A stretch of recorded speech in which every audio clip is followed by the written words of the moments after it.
the attainment of 75 years of Indian independence, a 5-day photo exhibition on the theme Azadi Ka Amrut Mahotsav was inaugurated by the Government of Meghalaya, Shri Satyapal Malik, in the presence of Shri Nyota, Director DDK Shillong, who attended as the guest of honor.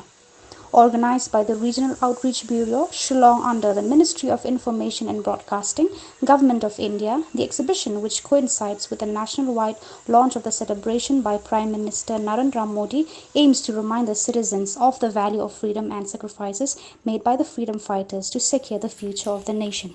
Speaking on the occasion, the Governor informed the gathering on March 12 marks the anniversary of the Dandi March and launching the Azadi Ka Amrut Mahotsav at the national level. Prime Minister Narendra Modi has flagged off the reenactment of the Dandi March from Sabarmati Ashram. The march will culminate on April 5, 2021. Lauding the effort of the organizers in putting up an exhibition drawing the attention of the youth to the contribution and the sacrifice of freedom fighters like Mahatma Gandhi, Vallabhbhai Patel and Netaji Subhash Chandra Bose, the governor hoped that the vision and philosophy will serve as a source of inspiration. As part of the Amrit Mahotsav, a series of events will be organized 75 weeks leading to the attainment of 75 years of India's independence on August 15, 2022. The governor also gave away prizes to winners of different competitions held to mark the occasion. After every movement, there were around 200 member parliament in British Parliament who always stood for Gandhi and freedom struggle of India. Anyway, I just changed that track. Now I should come back. However, three names are of special significance which this exhibition is highlighting today.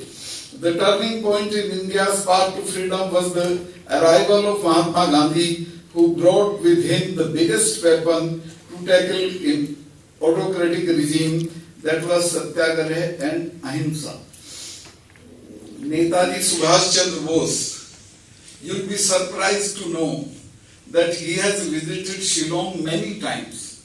And I have asked the Secretary Culture, I called her and told her, look, these are the details. You find out the places where all he has gone, and if there is some government building where he stayed, there will erect his statue.